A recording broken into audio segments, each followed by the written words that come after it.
The planet of the Corlins was dying. It wasn't just the seasons that changed or the temperature that rose.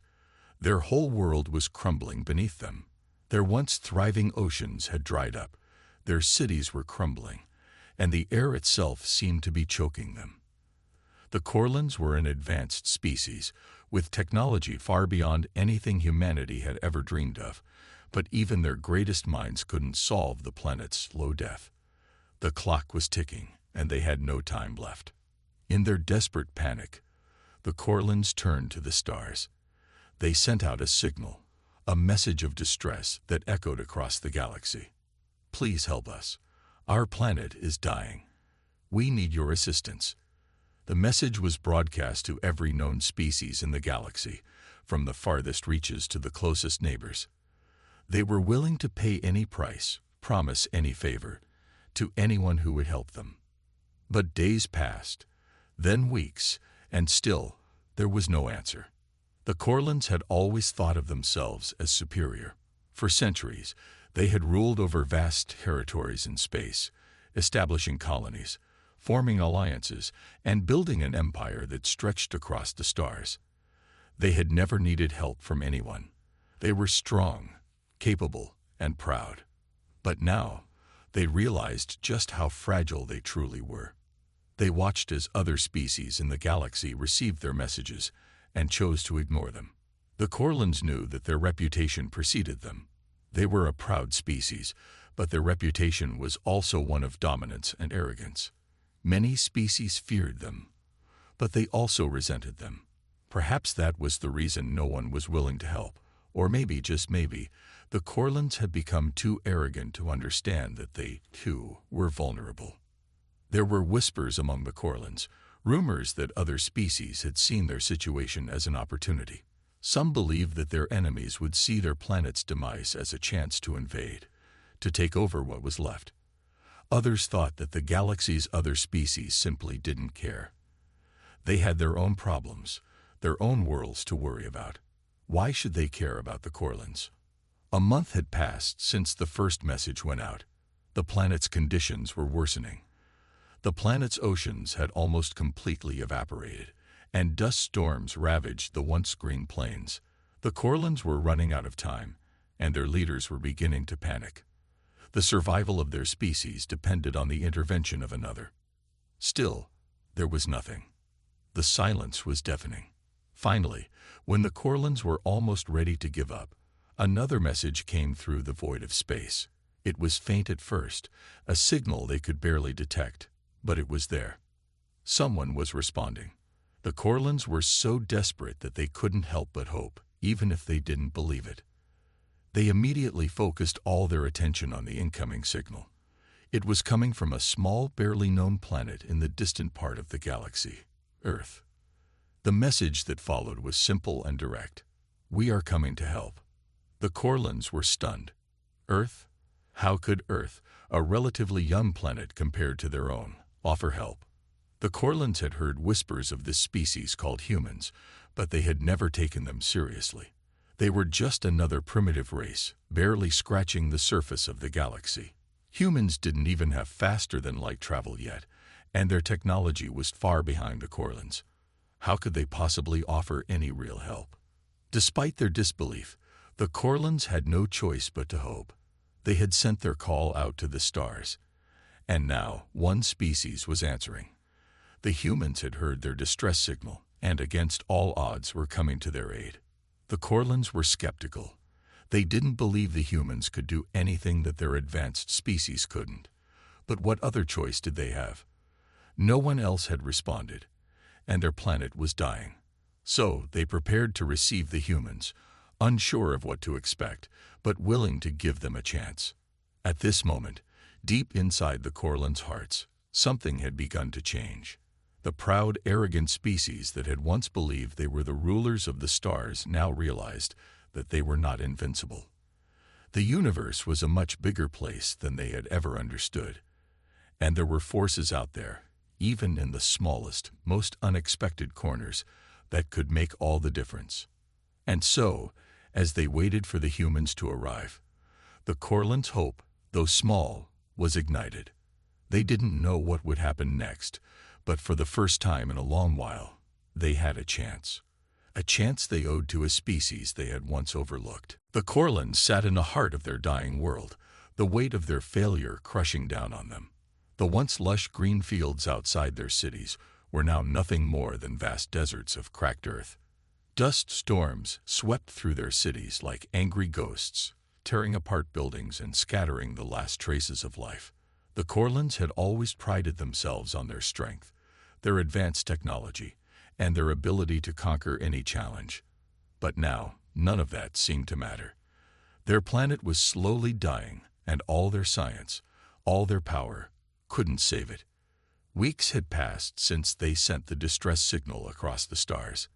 Every hope they had rested on the belief that someone, anyone, would hear their call and come to their aid.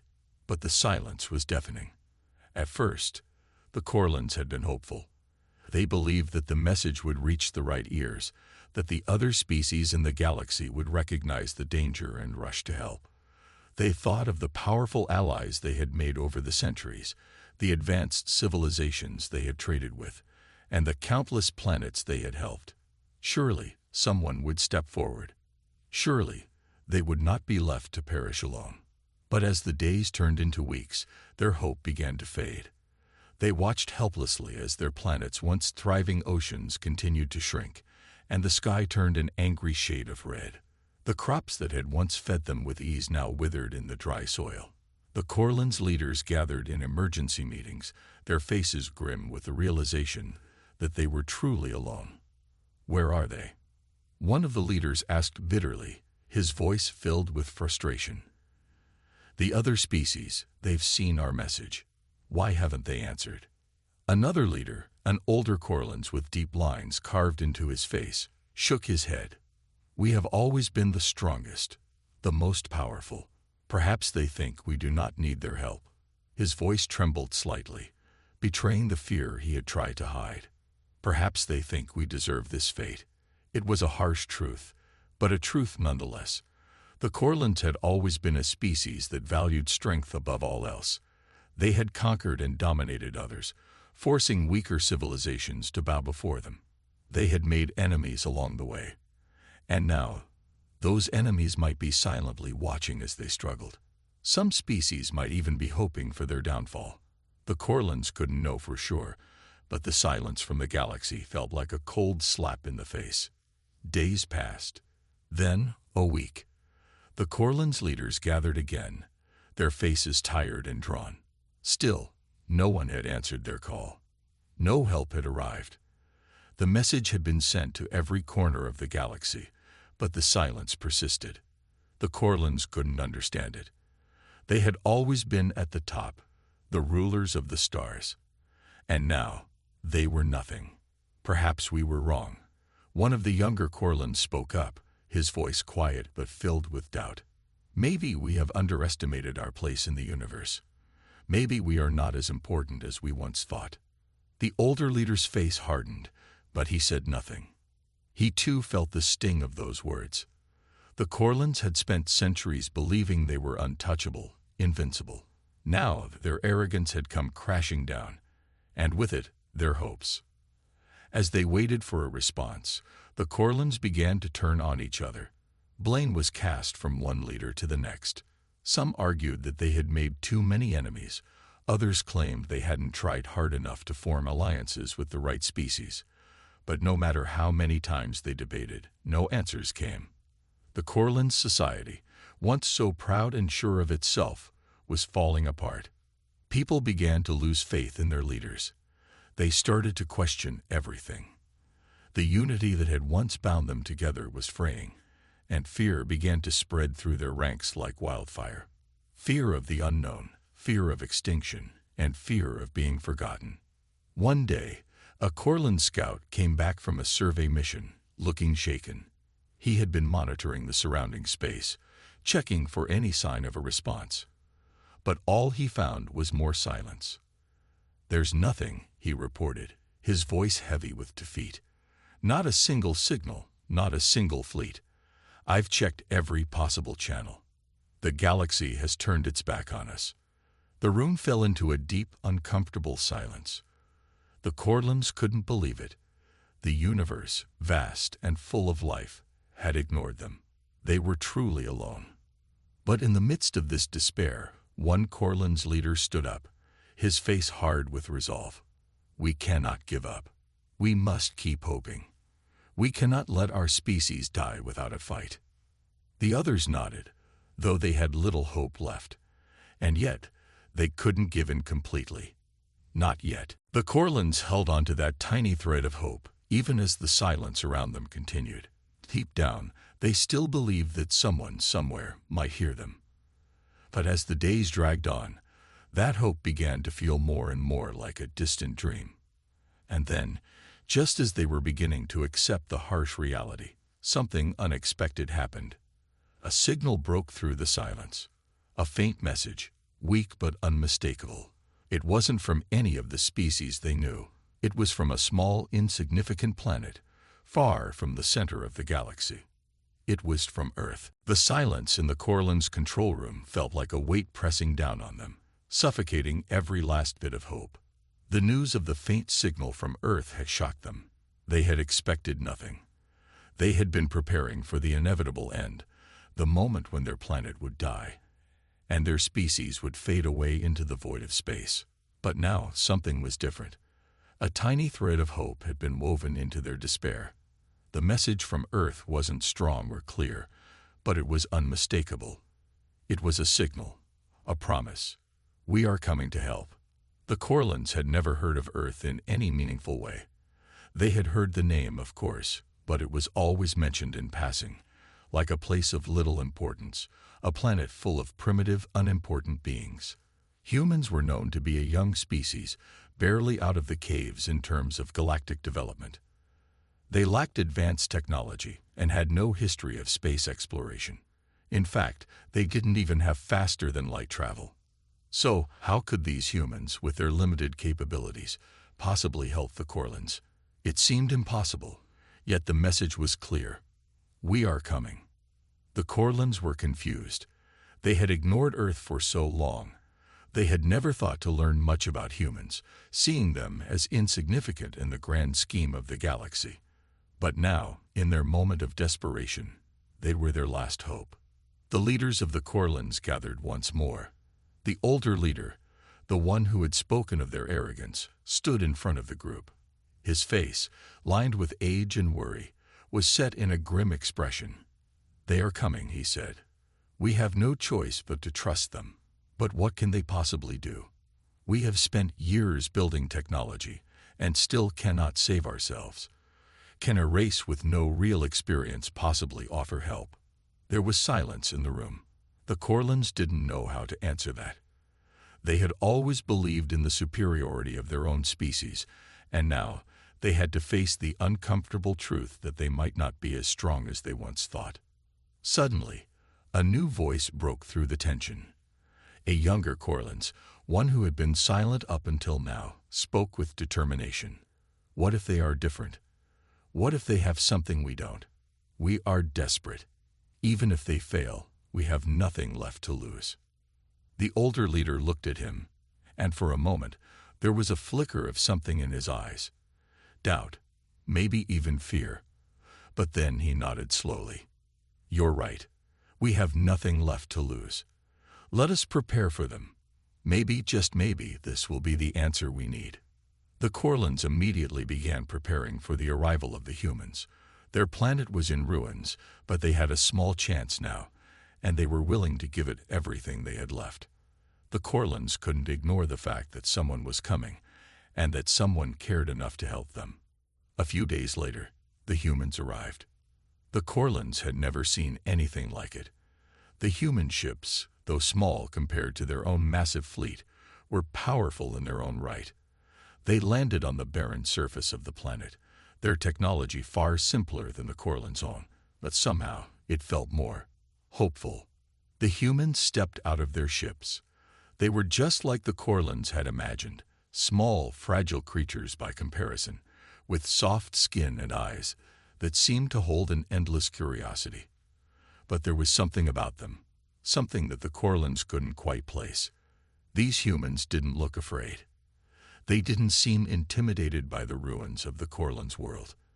They were focused, determined. One human, a tall man with short brown hair, stepped forward and addressed the Corlans. His voice was calm, but there was strength behind it, a quiet confidence that struck the Corlans in a way they didn't expect.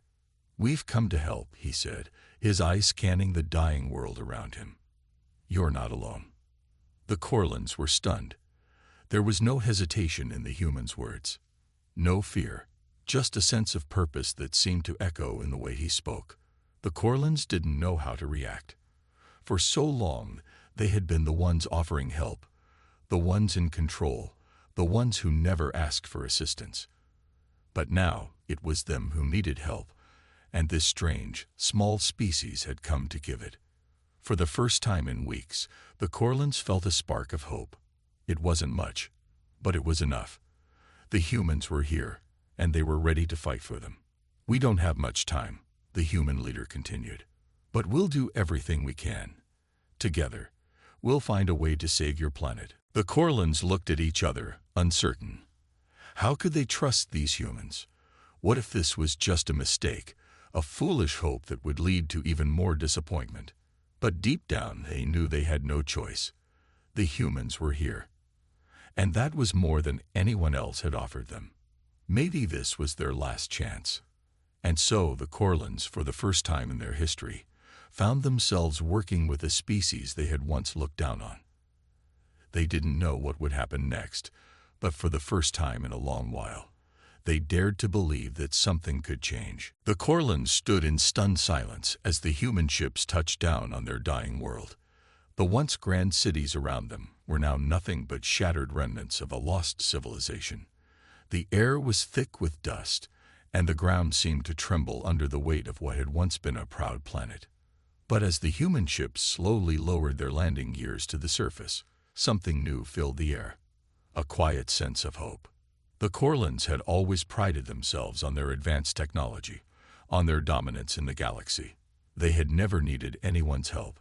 But here, in this moment, they were faced with the reality that they were no longer the strongest, no longer in control. Their world was dying, and it was the humans, an unknown, primitive species, to offer them the one thing they had lost: hope. The human ships were small compared to the massive Corlans vessels. The Corlans had designed their ships to be imposing, sleek, and powerful, each one a symbol of their superiority. But the human ships, although less impressive in size, carried a different energy. They were simple, efficient, yet filled with a kind of quiet purpose that the Corlans found unsettling. No grand show of power, just a willingness to help. The Corlans watched as the humans stepped out from their ships. They were not what they expected. These humans were not warriors, not conquerors. They wore simple clothes, their faces marked with determination, their eyes filled with a curiosity that could only come from a species still discovering its place in the universe. They were smaller than the Corlans, their bodies fragile-looking in comparison, but there was a fire in their eyes that the Corlans couldn't ignore. A tall human, the one who had spoken before, stepped forward. He looked around, his face a mixture of awe and concern as he took in the ruined landscape of the Corlans' planet. His eyes met the Corlans' leaders, and for a moment, there was no need for words. The humans seemed to understand the depth of their loss, the weight of their desperation. "We've come," the human said again, his voice firm and steady, "to help." The Corlans didn't know how to respond. For centuries, they had been the ones to offer aid to others, to control the flow of resources, technology, and knowledge. They had never been on the receiving end of help. And yet here they were, standing before a species that had no reason to offer anything, yet had come anyway. One of the Corlans' younger leaders, still full of skepticism, stepped forward. "You are too late. Our planet is dying. You don't have the power to save us." The human's gaze softened, and he nodded slowly. "I know," he said quietly, "but we don't give up easily, and we never leave anyone behind. We'll try, and that's what matters." There was something in his words, a quiet strength, that caused a shift in the Corlands' hearts. For the first time in weeks, they felt something that resembled trust. They had been alone in their suffering for so long, with no one to turn to, no one to help. But now, there was a chance, however small, that this human species, with all its imperfections, could make a difference. The Corlands' leader, the one who had been the most skeptical of the humans' ability to help, took a deep breath. "Very well," he said. "We'll listen. But you must know this. Our technology is beyond yours. We have nothing left to offer you. Whatever help you give must be enough." The human leader nodded again. "We're not here to compete. We're here to stand with you, to try together. That's all we can do." And so, the humans got to work. It wasn't much to look at. The Corlands had expected grand machines, towering structures, or a fleet of advanced ships capable of reversing the planet's damage. But instead, the humans began with the most basic things: digging wells, planting seeds, and gathering the remains of what was left of the Corlands' technology. They didn't try to fix everything all at once. They didn't promise miracles. They simply began. The Corlands watched in disbelief. The humans worked tirelessly, day and night. They didn't rest, didn't stop. They spoke to the Corlands with a kind of quiet respect, never forcing their ideas on anyone, but offering help when needed. Every small task they completed, from repairing energy sources to rehydrating the soil, gave the Corlands a small flicker of hope. It was clear that the humans had no grand plan to save the Corlands planet in one swoop. But it was also clear that they had something the Corlands had lost: the ability to care. The humans didn't expect to be rewarded, didn't demand recognition. They just worked, one step at a time, because it was the right thing to do. As the days passed, the Corlands began to understand something they hadn't before. They had always believed that strength came from power and domination. But now, they were seeing something different. Strength could also come from kindness, from the willingness to help without asking for anything in return. The human leader, as he stood watching the work unfold, turned to the Corlands' leader with a small smile. "It's not much, but it's a start." The Corlands could only nod.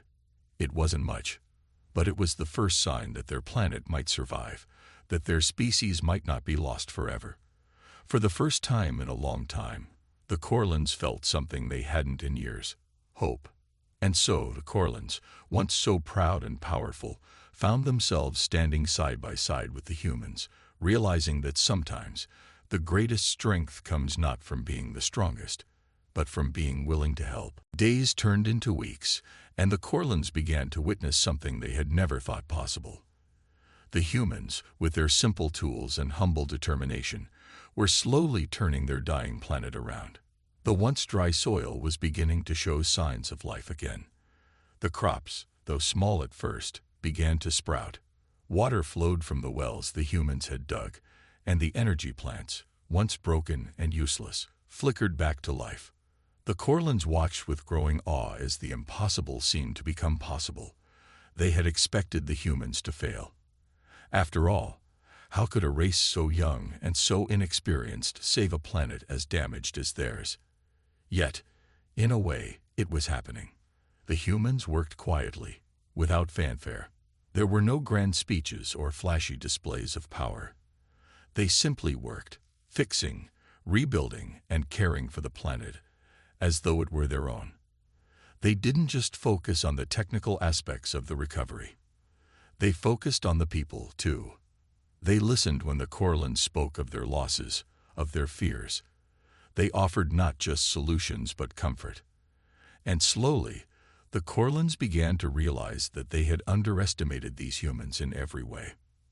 One afternoon, as the Corlands gathered to assess the progress, their leader, the one who had once doubted the humans the most, stood in front of a group of Corlands engineers. The humans were there, working side by side with them. But this time, the Corlands were beginning to listen. "I never thought I would see the day," the Corlands leader said, his voice quiet. "I never thought we would recover. But perhaps we have underestimated the humans. Perhaps we have underestimated what is truly possible. The human leader, the same tall man who had spoken to them when they first arrived, stood beside him. "It's not about what's possible," he said, his voice calm. "It's about what's worth trying. And we're not giving up."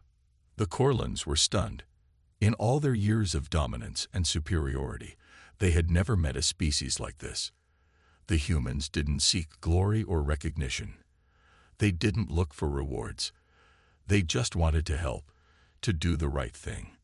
It was a lesson the Corlins had never learned, and it humbled them.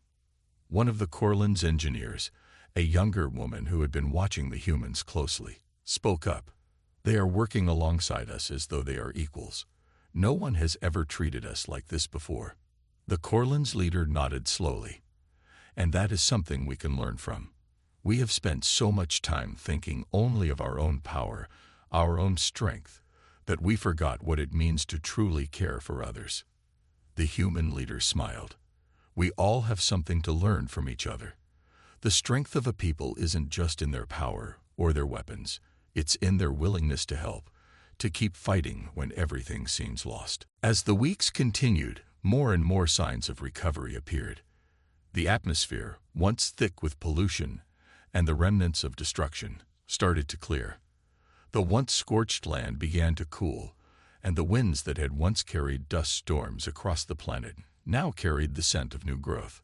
The Corlins could hardly believe their eyes. The humans had done it. They had started to heal the planet. But it wasn't just the planet that was changing. The Corlins themselves were changing too. They began to work together with the humans, side by side. Where once there had been pride and arrogance, there was now humility. Where once there had been distrust, there was now cooperation. The Corlins had spent so long believing in their own superiority that they had forgotten the importance of working with others. The humans had shown them what true strength really looked like. One day, the Corlins' leader called for a meeting. The human leader joined him, and together they stood before the people of both species. The room was filled with a mixture of Corlins and humans, working together to rebuild what had been lost. "We have made progress," the Corlins' leader began, his voice strong. "But this is only the beginning. We have a long road ahead. The damage to our world is deep, and it will take time to heal fully.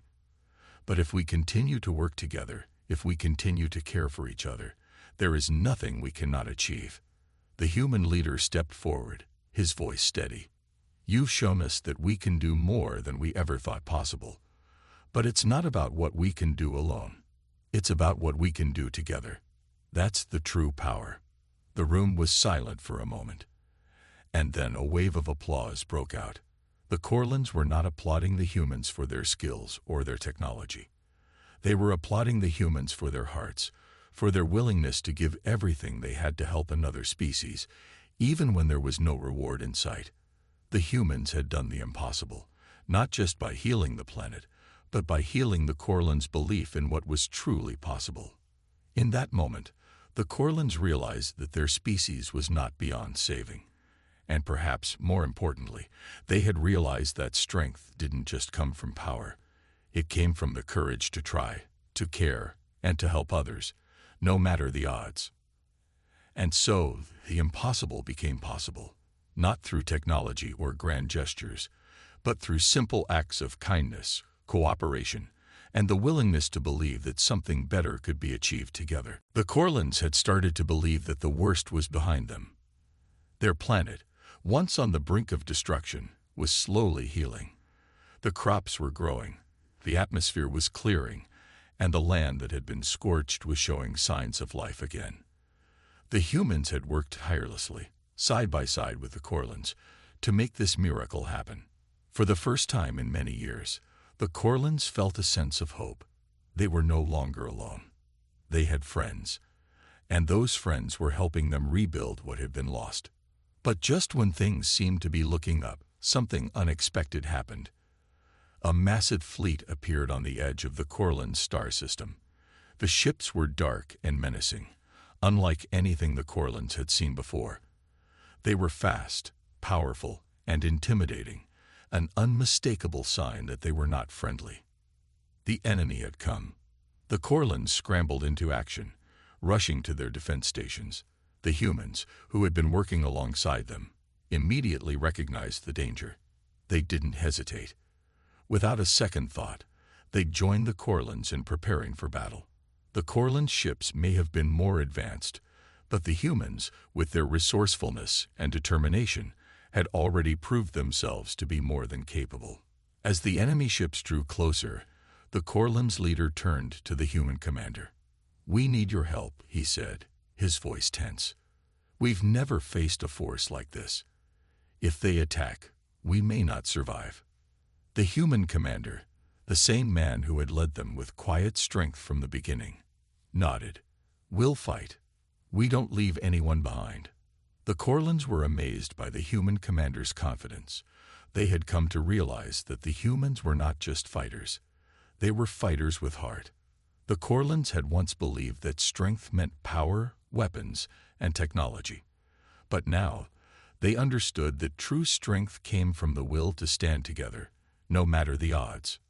The enemy fleet continued to approach, and the tension in the air grew thicker. The Corlins and humans worked quickly to ready their ships, to form a plan of defense. The enemy ships began to open fire, their weapons lighting up the sky in deadly streaks of light. The first wave of enemy fire struck the Corlins' defense shields, sending shockwaves through their ships. But the Corlins had learned a lot in the past weeks, and the humans had helped them upgrade their technology. The shields held strong, and the ships didn't falter.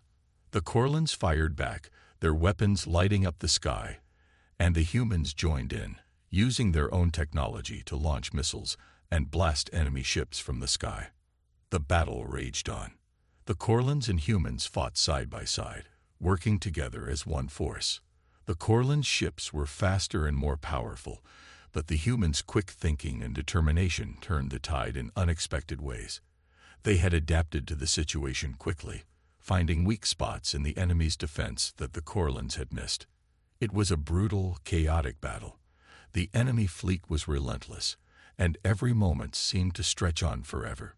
But the Corlins and humans refused to give up. Together, they held their ground.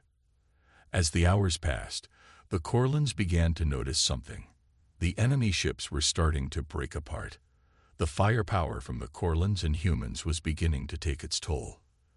The Corlins' leader, who had been watching the battle unfold from his command station, couldn't believe his eyes.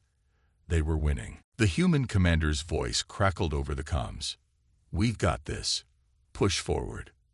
The Corlins, fueled by the determination of their human allies, launched one final strike. The combined force of the Corlins' firepower and the humans' strategic ingenuity overwhelmed the enemy fleet. One by one, enemy ships exploded in fiery bursts, leaving only debris in their wake. And then, just as suddenly as it had begun, the battle was over. The enemy ships were either destroyed or retreating. The Corlins and humans stood victorious. The Corlins' leader, who had once doubted the humans, now stood in awe. He had never believed that their planet could survive, let alone win a battle like this. But the humans had shown him something he hadn't known.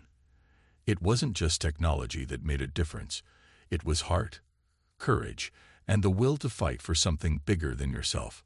The Corlins gathered to celebrate their victory, but the human commander, as always, remained humble. "We did it together," he said simply. "This isn't just a victory for us, or for you. It's a victory for everyone who believes in standing together." The Corlins looked at each other, and for the first time in a long time, they felt something they had never felt before: true gratitude. The humans hadn't just helped them rebuild their planet. They had helped them rediscover what it meant to be strong, to stand tall, and to fight for each other. As the last of the enemy ships retreated into the darkness of space, the Corlins knew one thing for sure: they were no longer alone.